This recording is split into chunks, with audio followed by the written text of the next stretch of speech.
Hi, everyone. Thank you for joining us today. We're going to give people a couple of minutes to still join this webinar and get connected to audio and all of that. So we'll give people another minute or two. Thank you for joining us.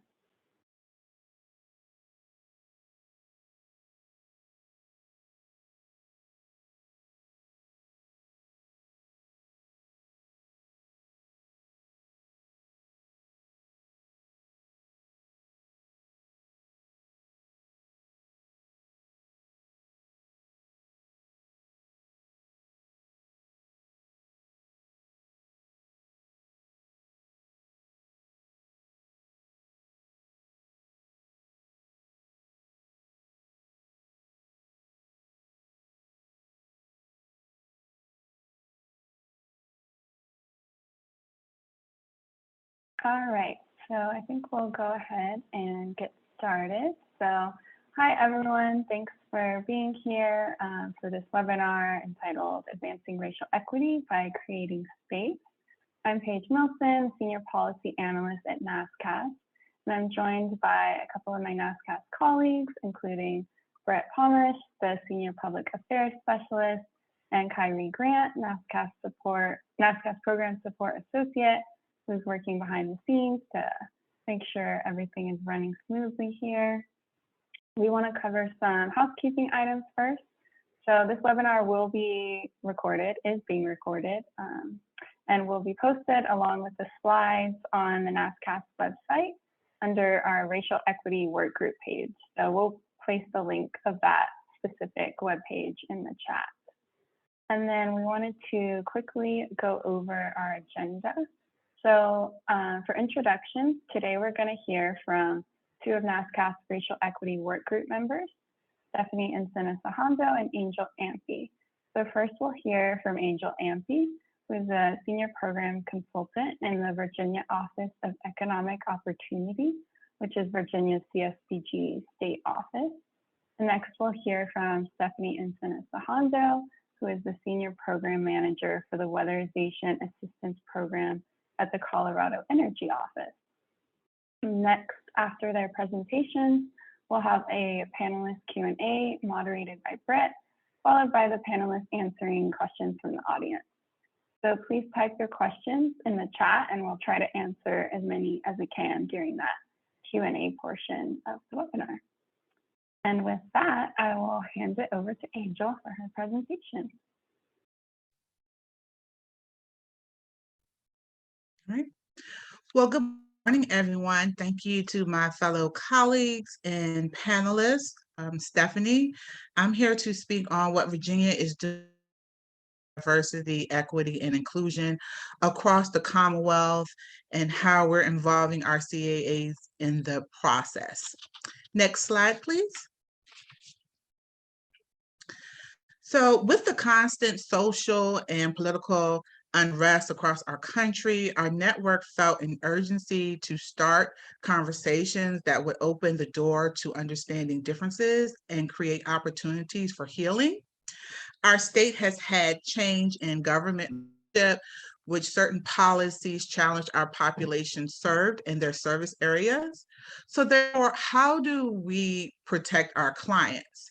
So our agency started to notice and wanted to take note of addressing the constant disparities among various groups that they're serving. They wanted to find best practices for supporting their organizations and communities, to engage in healthy dialogue about those inequities. They also wanted to develop skills, tools, and resources that assisted in their ever-changing community climates. And they also wanted to create data and have a commitment to collecting that information. With the use of qualitative and quantitative information, we can make the argument that this is important and needed, and the racial inequities plays a huge role in our social detriments of health across our state. Next slide, please. So with that being said, recently our state association, Virginia Community Action Partnership, with our CAAs, they wanted to continue to work collaboratively across the state. So they started to propose regions. So we broke up our state into 3 regions so we can best provide services and trainings for specific purposes. So in each region, their school of thought and their views on DEI are different. And so one agency might say their organization culture needs to totally change from the board all the way down to their frontline staff. And then we, on the other hand, had agencies that might have felt that that was not something that is a priority to address at the moment. With all of the things that have been going on in our different localities. So as an office, we had to consider all aspects when holding conversations with our agencies and respecting their decisions at the time. In doing this work, you have to accept that not everyone is ready to address certain issues. Next slide, please. So when individuals aren't able to or ready to address, certain types of racial equity conversations, we encourage them to try to have a transformational mindset shift in their conversation. So as an office, we wondered, how do we walk that line of informing our organizations on being inclusive in their work while still serving as a state funder? What impact and outcomes as a network are we trying to make? We wanted to tackle some of the things that were being presented in daily life. Therefore, we partnered with experts that helped us to navigate through the microaggressions that are happening in our communities. We wanted to acknowledge that there was a positional power held in our institutions and defy stereotypes while being authentic or true to ourselves and our missions. Also, throughout these conversations, we wanted to make sure that we looked at our leadership. So within our state, we've had several executive directors that have retired. So we have new individuals coming in, and we want to encourage that changing of the mind for dealing with certain issues that were coming up.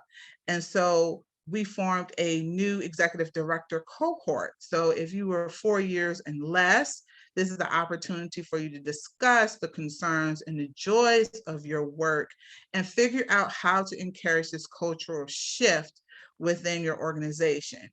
And it's imperative that transformational types of conversations happen. So we're trying to break down those systemic barriers and oppressive behaviors that affects our work and make sure that everything that we're doing, we are encouraging to conduct it with intentionality. Next slide, please.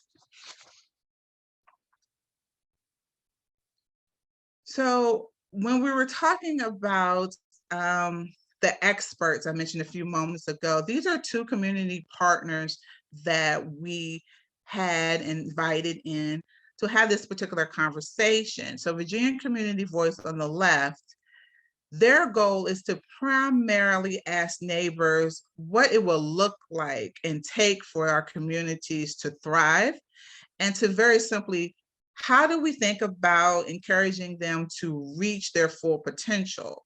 So creating a space of thriving community where people are educating themselves, they're growing, they're looking to feel differently, happens various ways within our customers and with our clients. So how do we have this conversation? So community voice created a blueprint, which is what we call a community needs assessment. So they assess the needs and they ask, what are the outcomes that we want to encourage our local partners and families to participate? And so within that, they created some robust trainings. So one of their trainings that they put on for us was equitable decision making. And this is where we learned about the 4 stages of engaging people in conversations about inequitable practices and listening, connecting, crafting, and reflecting on one's story. Reflection of one's experience is something that we cannot take away, but we can encourage them to engage, and how are their choices affecting all of us. Another workshop that they held for us is a racial equity community engagement conversation that is normally a 4-week series, but they did it for us in 2 weeks, where they talked about the supremacy culture that holds back Black and Brown communities and disparities, and being able to create opportunities for them to grow. And how do we break down oppressive language and behaviors? The organization on the right, Capital Strategy Group, they took a different approach to DEI work. They have a leadership one-on-one foundational principles.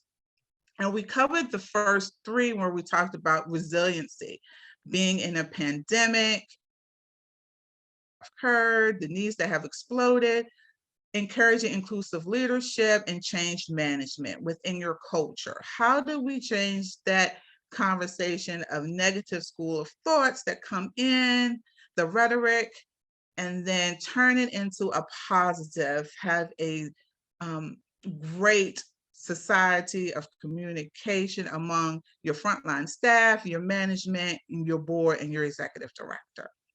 Later on this year, we'll finish up with the equity mindset, the cultural intelligence, and the bias in the workplace. Next slide, please. Another thing that Virginia has done when we're talking about DEI work, in FY 21-22, Virginia Department of Social Services, where we're housed, changed their contract language for our community action agencies to include DEI work and set expectations. Our office for 22-23, we followed up that with including a DEI narrative page in the community action plan. So the community action plan serves as a work plan for the year for community actions, which tells us what your programs are, your services, your gaps, your linkages, etc. But this thing affords the opportunity for agencies to reflect on their policies and procedures when it comes to their work. So staff members had to think about the questions and create response for what they are doing or what they're not doing. The boards were also involved, since the CAPs are reviewed and approved by them. And some of the questions that we asked in the CAP, if you're able to see them, what efforts has your agency made related to the staff and board training or awareness of DEI issues? How is the agency committed to improving the diversity of its employees? What data are you collecting specifically for use in evaluating your DEI and your agency's hiring culture? Is your agency programs that are offered, are they inclusive to everyone that you're serving? How have you or will you incorporate community diversity into community action and in your planning process? So those are just a few questions. And I really did enjoy reading some of my agency's DEI responses, because it was an opportunity for them to think about something they had not had a chance to, and they were able to reflect on how can we best serve our clients and the population within our communities. Next slide, please. So our network, Virginia Community Action Agencies have begun to review their organizational policies and practices as we've slowly incorporated DEI conversations. They wanted to create a wellness culture, creating safe space for everyone to be able to share how they feel and what are the outcomes of what do we need to do to ensure that everyone feels safe. The organizational boards have formed DEI work groups and committees. That's something that has changed over the past couple of years. We've also established a racial equity committee that meets every few months. And then off to the right, you can see the racial equity committee also created a logo to simplify and to explain and show how we demonstrate our commitment toward equitable processes and practices. And then finally, our office has just integrated an AmeriCorps Vista DEI position, and this individual will create projects and information and do surveys and community forums with our community action agencies to see where they are and do they need help and assistance with resources and tools. All right. Next slide, please. So just thank you for listening and taking the opportunity to hear about Virginia and our community action agencies and what we're doing to move the conversation forward to make sure that we are engaging in creating equitable spaces for all.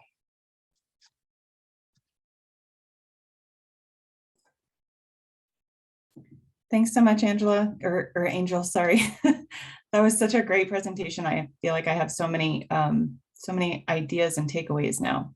Thank you. Yeah, I'm Stephanie Encinas Hondo. Thank you to the NASCAS team for coordinating this and bringing this together. And thank you also to Angel, my co-presenter, for going first. We decided to do it by alphabetical order. But really appreciate that. I am the Senior Program Manager for our Colorado Weatherization Assistance Program. And you can go to the next slide. So when I think about what it means to create space, especially in a state agency, these are kind of the three words that really came to me: inclusion, engagement, and empowerment. And I feel like each one of those carries a pretty heavy weight if you actually stop and think about what that means and how you're going to do that. And we're really lucky in the state of Colorado to have a very progressive governor who, I think it was 2 years ago now, in the summer of 2020, signed EDI. So in Colorado, we call it EDI, executive order, really encouraging or mandating actually that all state agencies create an EDI plan and begin to look through their programmatic work with an EDI lens and do assessments. And that inclusion piece, I think, is the most important when we're talking about creating space. And so I'm very grateful to be in a state that has that support and really works for the inclusion of all of the state staff and the state residents. So, I mean, inclusion is really about creating that space. Diversity only gets you so far, right? But inclusion is what you do with your diversity, and that ties right into engagement. And so how are we engaging with our clients, with our agencies, with our staff? And in the Colorado Energy Office, we started an EDI working group. And I feel like that working group has been transformative for so many folks, because it's a space for the staff at the Energy Office to get together. And the first thing we always start out with is, what's on your mind with EDI? You know, what have your experiences been? What, personally, programmatically, what are your challenges? What are your successes? And the stories that come out of there have really been transformative, I think, for so many. And it's also helped us really create this space of trusted camaraderie in the office. And we're cross-functional in that, we have there's more than just weatherization in the Energy Office. And so, we're representatives from all the other programs and our ops and accounting department. And so just really building those relationships through creating that space and creating trust has been really transformative for us. And then we get to take that vulnerability, really, and really transform that into empowerment. So engagement is really what gets us, I think, to this level of empowerment where we feel heard, we feel listened to, and we feel empowered to start to make change, to start to be honest about what our experiences are, what others' experiences are. And then for the weatherization program in particular, that really led us to this desire, or really a desire that turned into a need. We want to engage with our Colorado residents. You can go to the next slide. And what does that look like? We created a purpose statement that came out of a survey that we had sent out to, I think it was 2 years worth of clients, weatherization clients, where we actually asked them, what value did the weatherization program bring to you? Because we historically have operated weatherization in this box, and it was a box of the Department of Energy regulations, and regardless of what our funding sources were, we would operate still within that box. So we knew what the mandate was, but we never really asked what the felt value was from the people that had received weatherization. And based on what the responses that we received, we created our Colorado weatherization purpose statement. And we wrote it, I think, in the very early stages of our EDI work. And so, we wrote it with the first word of helping. And, we haven't officially changed it to empowering, but I wonder if there's a space for that. Because when we're helping folks, we're delivering this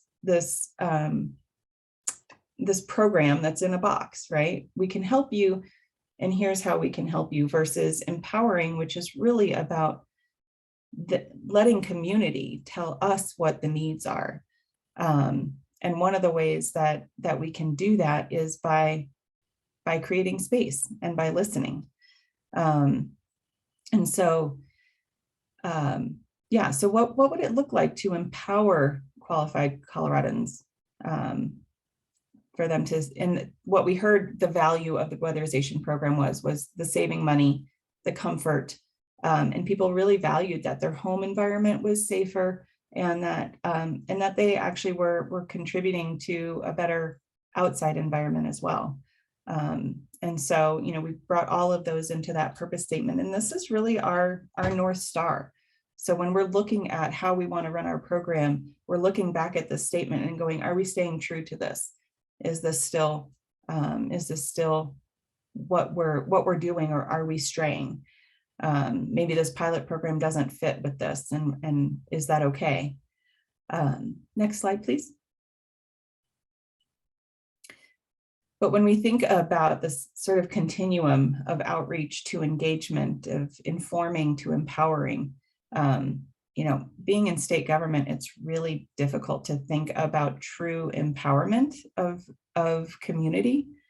Giving community members sole decision-making authority over new programs and services. I don't know how that would actually look at a state level. But I think it's a really good goal. But we can't get there without all of those steps in between, right? We need to consult and involve and collaborate and get to the point where the community actually trusts us, and that we're not going to come back and take that power away from them.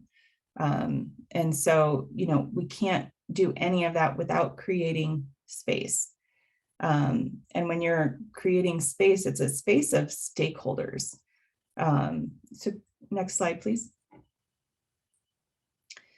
And in those, we can't just go from 0 to 60, right? You can't just say like, hey, we want you to come help us shape this program. There's a lot of distrust out there around government. And so we have to be intentional and really work to build those relationships. And I'm really excited. We hired on a wonderful engagement manager, Michelle Butler. She was hired on in May, I think. And she's already been out with the Energy Office and with our Colorado Department of Public Health and Environment on a listening tour. And so, working to build those relationships with community leaders, working to listen. It's hard sometimes to be in that space where we are listening to all this criticism, right, about how our programs aren't working and they're not serving. And we so often want to not necessarily, in some cases be defensive, but respond. We want to say, well, yeah, but we have this. Well, yeah, but what about this program? Or we can't because our funds, we have fiscal requirements, or we want to respond. And it's when you're creating space and building relationships, it's important to just listen and then summarize back, here's what we heard, and come up with a very thoughtful response that can go out at a later time, if appropriate. And of course you can clear up little misnomers and things like that. But I went on one of the listening tour sessions that we had, and I talked too much. Like, that was my takeaway. I talked way too much. I listened, but I responded in the moment. And I think the community really just wanted to be heard. And then you take action. Your response is thoughtful, and it's measured with ideas of, here's what I heard, and then here's how we can address this. And can I invite you into a space to help shape this? This is a great idea and we might be able to do it. And, can I bring you along? But I will say, our state right now is really, really eager to get out there in the community and to build these relationships and to talk to community leaders. And we've actually started to, Michelle, our engagement manager, and our environmental justice specialist, Isamar, in our office, have started to make a connection with the other folks that are doing outreach in the state across all the departments. And it's a big list. I think it's well over a couple of dozen folks that are doing this work. And we've realized that we need to be really thoughtful about how often we're tapping these community leaders. So we're asking them for their input. We're asking them, to be on an advisory board or something like that, but they're getting asked that by multiple state agencies at multiple times. And the last thing we want to do is create fatigue around that. So best laid intentions, right? We need to really coordinate our actions. And so, maybe that means 3 or 4 people are going to different communities and, rotating through what the requests are and what the information requests are from the community leaders. Next slide.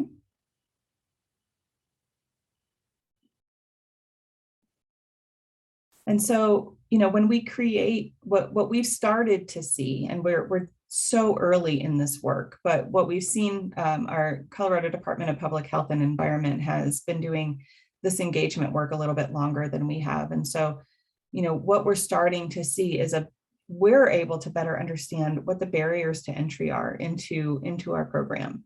We have wait lists in some communities and no wait lists in others. And what's causing that? So we're starting to understand that, and we can mold and shape our priorities. We can bring in our subgrantee agencies to help us really work with the community members and build that trust.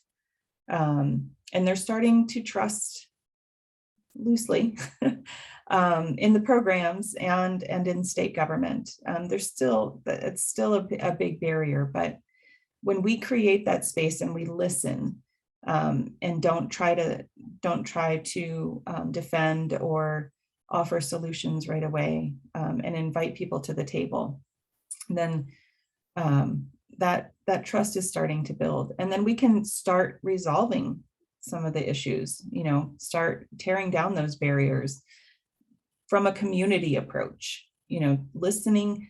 How should we solve this? Asking the community members, how can we fix this?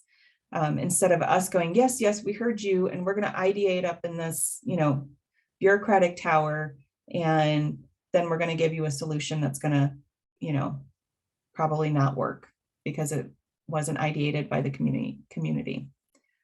And then maybe, I know in weatherization, I think every state is having issues with workforce. And so, maybe this can help us build up our workforce as well, because we're working with the community, letting them know what weatherization is. And maybe that can be an extra pathway for workforce.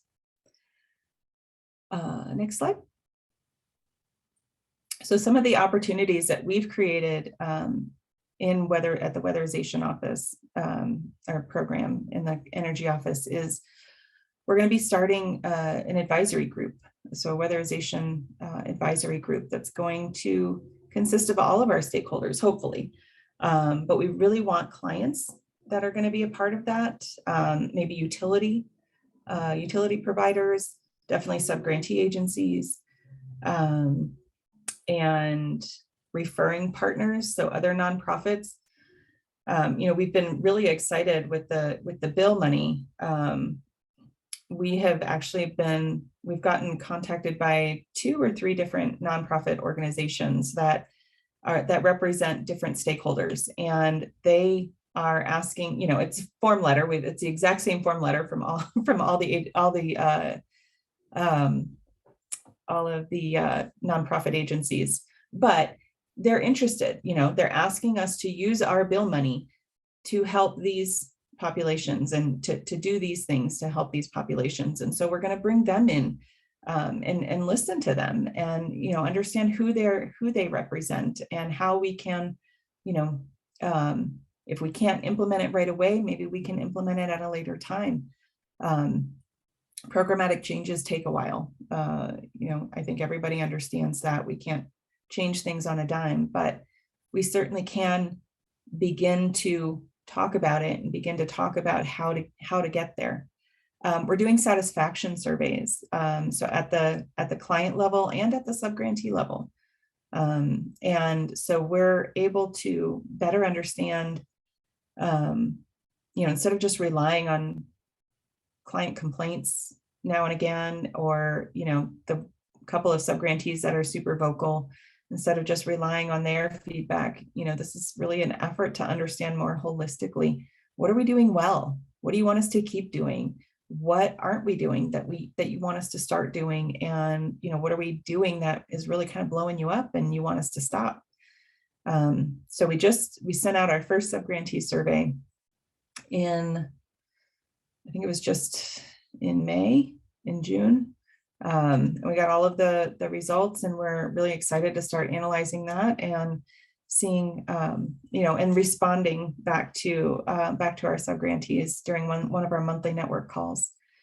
Here's what we heard, and here's how we're gonna change or work to change.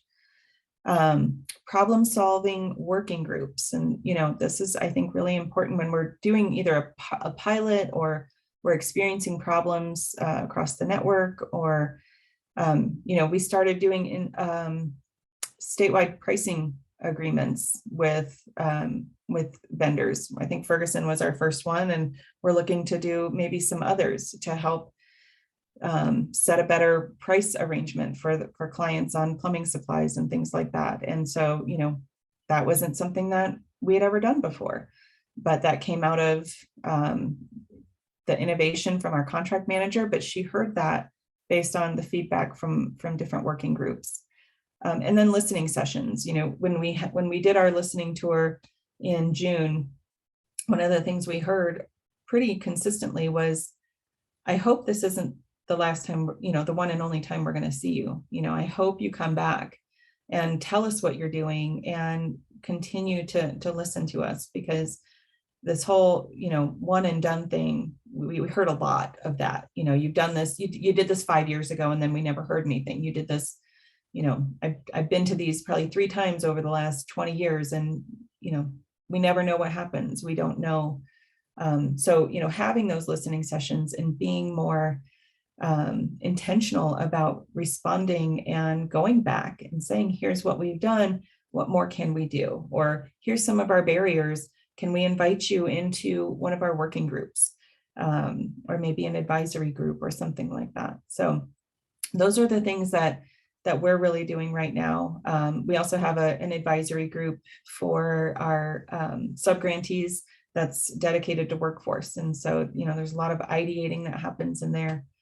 But, the opportunity to really create that space. And my hope is that we, through these relationships that we're building with community leaders, we can really bring them into this pilot that we're hoping to do next year for community weatherization. And so in Colorado, we have something called EnviroScreen, and it's similar to the EPA's EJ screen, but it's specific to Colorado. And so you can really look at a lot of data around communities and how they're impacted, and everything from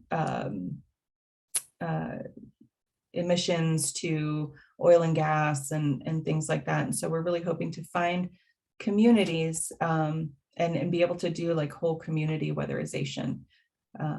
So that's a goal. We have yet to find a community, but we're still pretty, as I said, really new in working to create these relationships. So relationships take time. And I think that's the hardest part.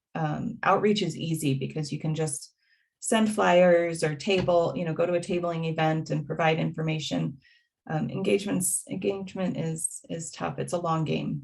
And so I think being really understanding about that when we're planning is really important. So thank you. That was my last slide.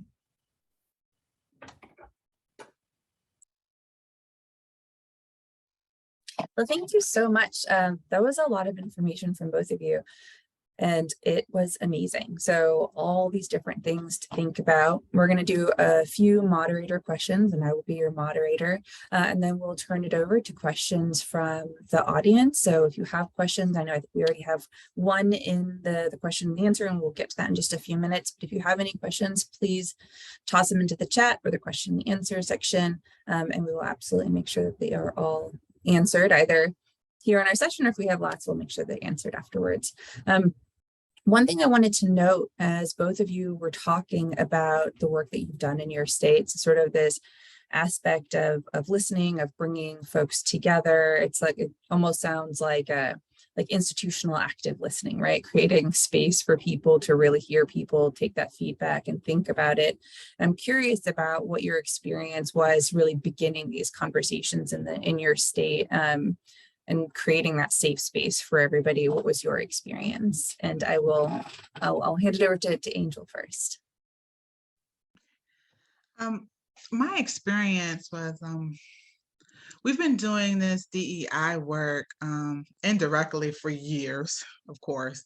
But I think over the last 2.5 years, when we've had, again, a lot of political unrest, and tension across our state, I got involved because I was just tired, right? You hear about all of the different things that are happening to people, all people, and just the different types of stressors. So how can I use my position of influence, so to speak, within my network to encourage people to have healthy dialogue? And so at the time, I had a supervisor that was very supportive and was like, go for it, and I think that when you have someone and a group of people that are in your corner to just start that conversation of it being within yourself and acknowledging that there are some needs and that there are some concerns.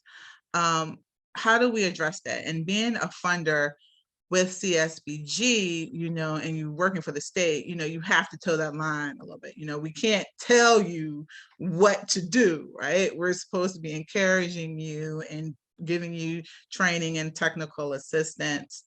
But we know that there was some things that were lacking, and some people just came to us and said, hey, how do we do this? And so that's what led us to broadening that, and then just better educating ourselves, being a training, getting a certification, finding information, finding tools and resources that support the data. So if you collect the data, like Stephanie was talking about, you conducting your community forums, your surveys, and having all of the information collected and looking at the numbers and looking at the responses people were saying, it's like something has to be done.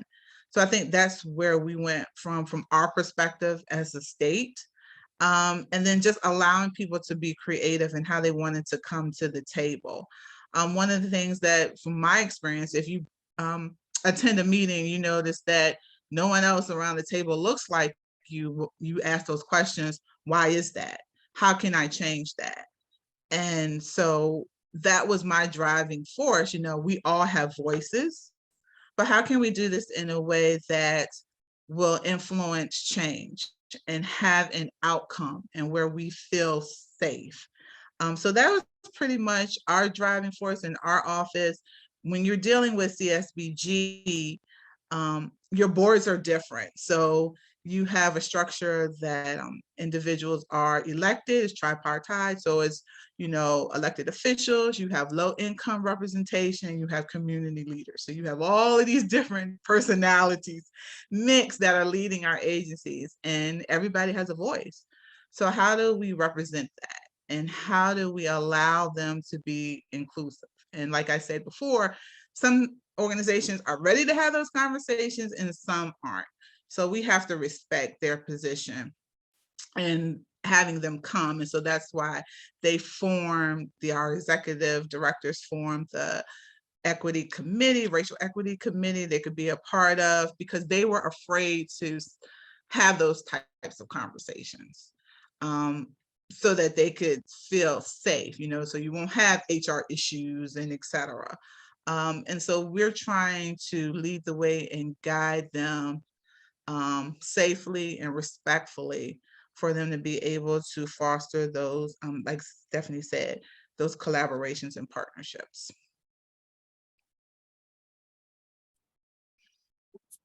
That's great, Angel. Thank you so much for sharing that. There's a lot of little nuggets in there, trying to take notes and hear you all at the same time. So I'm glad we've got this recorded and we can come back to it. Stephanie, is there anything that you would add? Yeah, I would just say that just this, I'm a big kind of leadership guru. So like leadership is really at the heart of everything that I do, and inclusive leadership is really important to me. And so, I lead my, whether it's a team that I'm on where, we're not really, there is no hierarchy, or whether I'm leading my staff, or whether, I'm leading our sub-grantee agencies. It's thanks, CJ. It really is all about listening and being inclusive. And, that was not something that was done before I got here. So it's taken 3 years, and it's taken a lot of patience and trust. It's taken a lot of patience to gain the trust of the network, to gain the trust of the staff, and it's paid off, but it's taken a lot of time. But I would say that's my personal sort of motivating factor, is just being intentional and authentic, and showing up in spaces with that authenticity, and modeling, healthy professional vulnerability, and showing that with our agencies too. They were beaten down by previous leadership. And it was a really unhealthy relationship. And we had a new director come in, and he brought me in because he knew he didn't have the skill set he wanted those relationships repaired, but he knew he didn't have the skill set for it. So he brought me in, he brought EJ in, and because we both have a very similar mindset. And, it definitely hasn't just been me. The whole team has really, they approach this with a partnership mindset, not this kind of bureaucratic, like, we give you the money, you follow our rules, or you're going to get in trouble, finger wagging kind of bureaucracy. And I think after 3 years, I think they trust us now. And so when we create these working groups and we create these spaces for them to enter into, for clients to enter into, they don't feel like we're, like we have this gotcha mentality where it's like, oh yeah, we're doing client satisfaction surveys because we want to get you, we want to see where you're messing up so that we can, find another agency. They trust that that's really not the case, that it's, it is the overall goal to be the best program we can be for the state of Colorado. And so how do we get better? How do we do that? And yeah. That's great.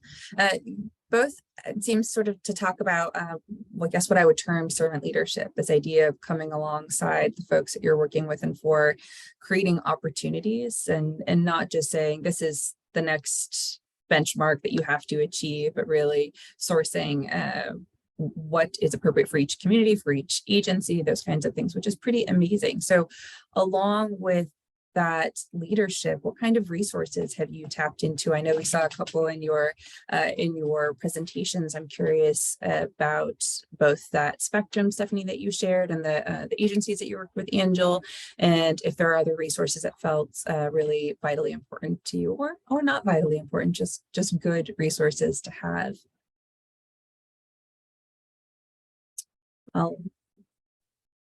Thanks, Angel. Okay, so obviously the National Community Action Partnership has a 6-part series, I believe, on racial equity.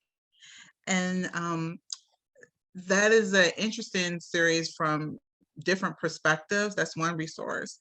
I use the county rankings health website, a lot of data, your recent US Census.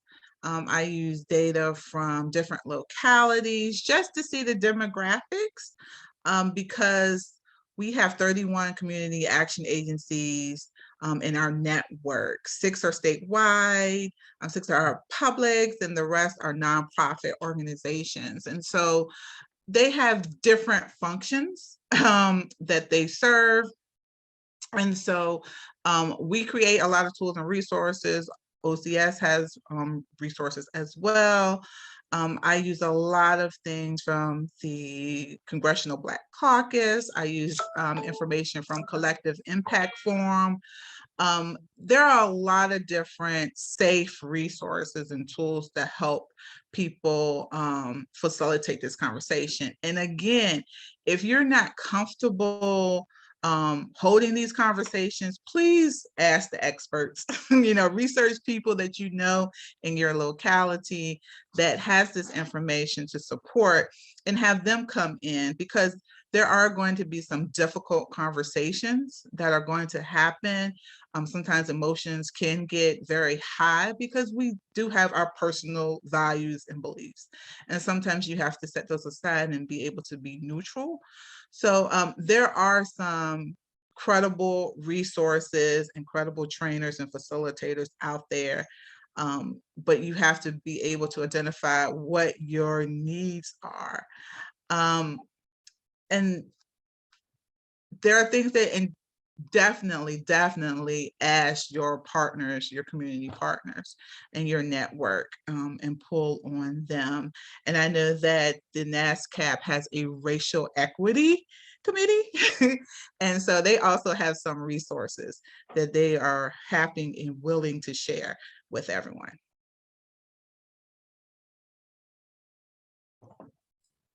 Yeah, I would definitely echo that. I think NASCASP has been a great resource for us.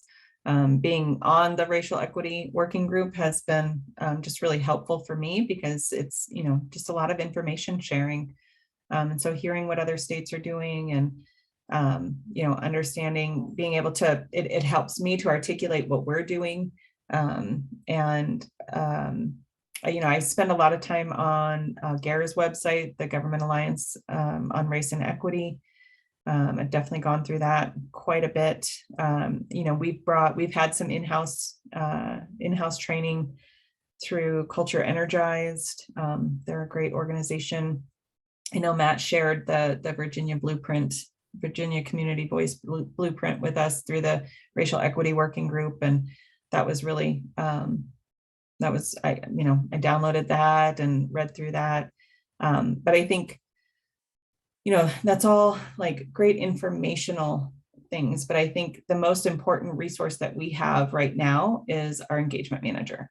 So actually hiring somebody that is dedicated to listening to the community and bringing all that in. You know, we tried to split it up and make it kind of everybody's responsibility and, you know, point, 10% of one FTE and 25% of another FTE and 30%, you know, and it never got done. The work couldn't get done. And so, you know, making it a full FTE and bringing somebody in who has that community organizing mindset, that knows how to go out there and connect with community leaders. I think that has by and large been our greatest resource. That's great. Thank you both for sharing. It's amazing how many resources are just around us. You can just tap into the folks who know and point you in the right direction or a different direction. I want to take, there's I think just one question in the chat and then I'll take it back. I have a couple more moderator questions I'd love to leave here with. But I did want to note that there was a question in the chat that was curious about the community weatherization pilot. Did you access CSPP funds from DOE? We did not, because quite frankly, we have enough money. And we have a fair amount of utility money that's coming, that it's new, not rebate money, but it's new utility money that is coming to us by statute over the next 8-9 years, and it's very flexible. So I think we're really, it has a higher, we can go up to 100% AMI with that money. And so, yeah, so we're looking to do a pilot with that money versus the DOE money. Great, thank you, Stephanie.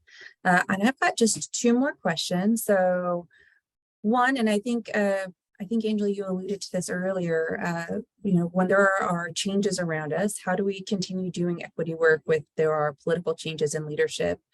So curious about what your experience or advice you might offer to folks who might be going through that right now.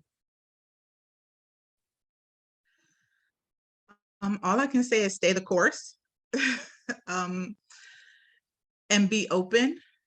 There are going to be some policies and practices that you are not going to personally agree with, but you have to set yourself aside and look at the bigger picture. You know, what are the outcomes? And so when you're dealing with CSBG, you know, we learned the language of ROMA, right? Performance management, right? So we want to make sure that the needs are identified for your population. And then what are those outcomes that you're trying to accomplish, and then what strategies and services, you know, that's going to help you do that. And so when you have leadership, we have a new governor, we have a new commissioner of our agency, so everybody is coming in and defining their work. So how do you take their vision to make sure it aligns with your vision of your office and then spread it abroad to your agencies? Takes time. It also takes building trust, and I believe being transparent. As long as you are very transparent with your stakeholders, your agencies, your customers, however you define them, I think that builds and connects that bridge and gaps and those linkages of things that needs to be accomplished. When you're dealing with, CSBG, we deal with CSBG and TANF here in the state. Making sure our CAAs are, funded and supported. But having those conversations and building that quality customer service where they trust us and they can come to us and say, these are our concerns. Are the policies that are being put in place going to hinder our localities? How can we, I wouldn't say strong arm, but how do we prevent certain things from happening? And so I think that's how our state really rocks well. Because we talk to our agencies and we support them, and we allow them to have a voice to share their concerns, and then we try to work collaboratively together to problem solve. And not everything is going to be solved, because you have to keep in mind, here in our state, our governor is in for 4 years, as well as our commissioner. So again, by the time you get used to certain things, it's time for another change. So we just have to continuously keep moving and encouraging everyone to, be supportive and to be transparent and to talk.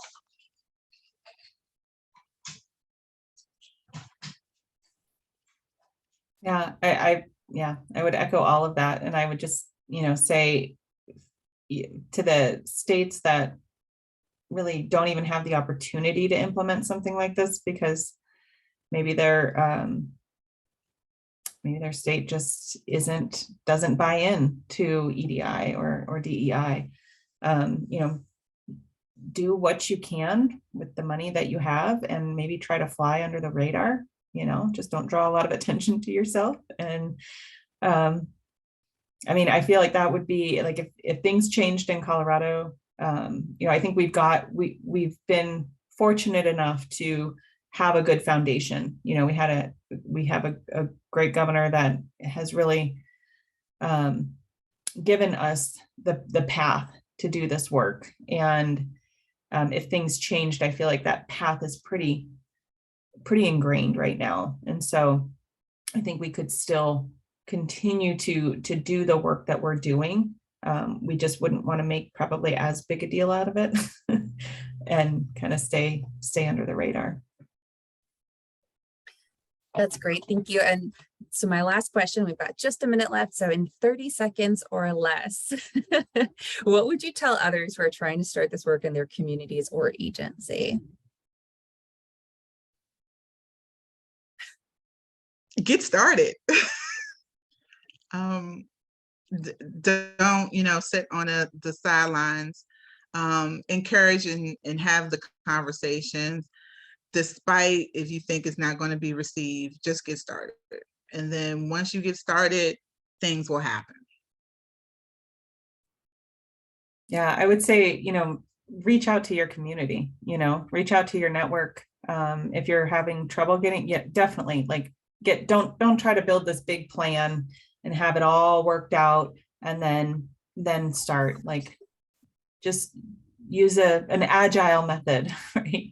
Get started, use your network, make your mistakes, learn from them, and keep going.